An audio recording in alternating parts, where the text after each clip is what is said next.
Hello, little artists. Today I would like to share with you this fun animal in a sweater lesson. This lesson focuses on patterns and texture. It was inspired by Mexican illustrator and graphic designer Indy Maverick's Fancy Animal series.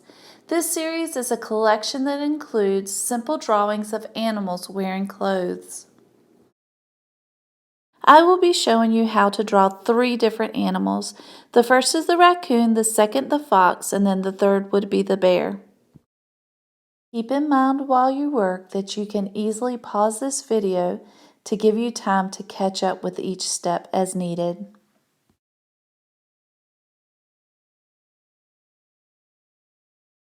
The fox and the raccoon start off very similar.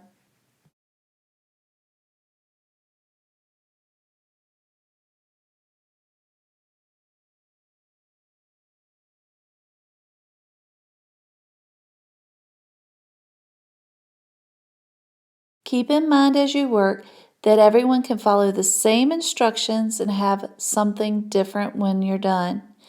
Just do your best and keep going even when you make mistakes.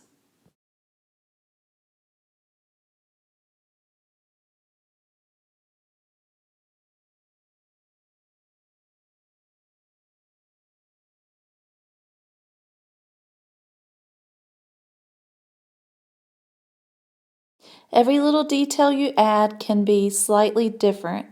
For instance, the nose. The nose could be round, it could be more of a triangle. It is up to you.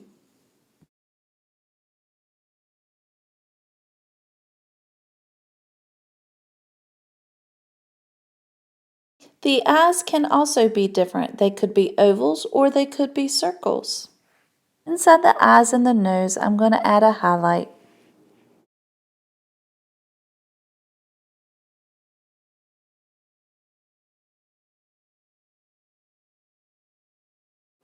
If you would like, you could add just a little smile for the mouth or a line coming down from the nose to the mouth.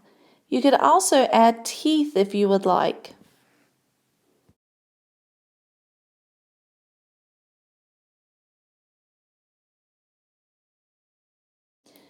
Now that we have the face, it's time to add the sweater. We're going to start with the neck, and you can have a skinny neck or a thicker neck, but also the sweater collar could be skinny or thick.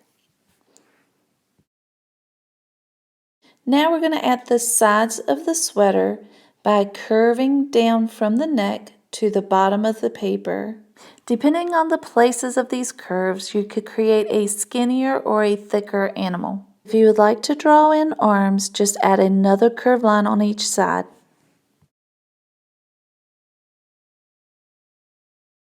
Next, we're going to repeat the curve that we see on the collar to create several different stripes on our sweater. Make sure to leave plenty of space between these stripes to create patterns later.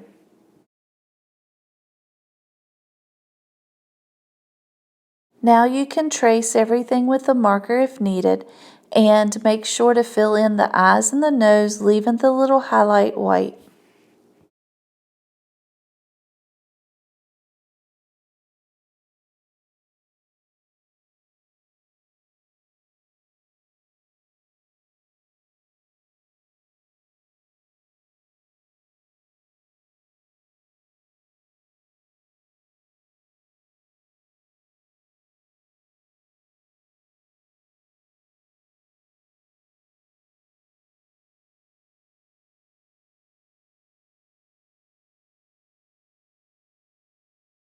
If you added an open mouth, you will also need to fill that in with black.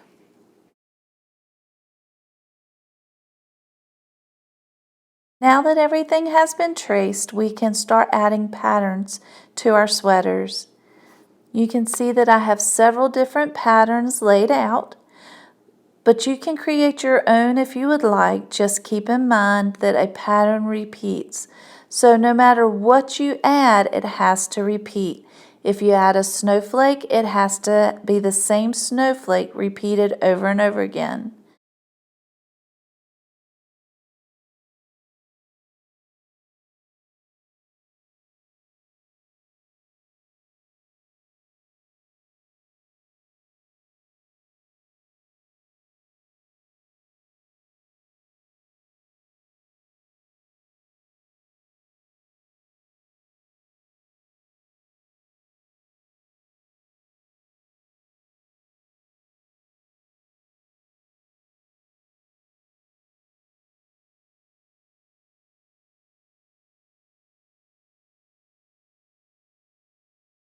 Once the patterns are done, we'll be ready to add the texture to our animals. The texture will show the fur on their faces. Using a marker, we will draw the lines close together and create a new pattern that will represent the fur. Take your time with these lines. Try not to get them too close. You don't want them to touch, although if it does happen accidentally, it will be okay.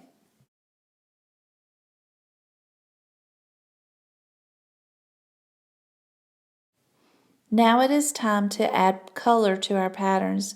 Just make sure that our color helps the pattern repeat. To finish up the background, we're going to use a blue marker to draw many different sized snowflakes.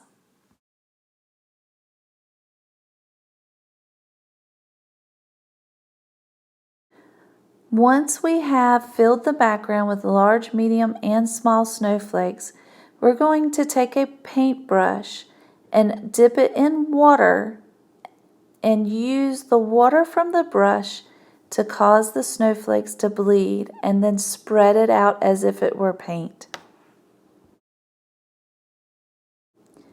That technique can be used to fill in the whole background. Just do not get the water on the sweater. I hope that you enjoyed this project as much as we did. We enjoyed looking to see how everyone's animal was different. Even though we followed all of the same directions, everyone's animal turned out a little different in one way or another. Here are some of the animals that we created in class.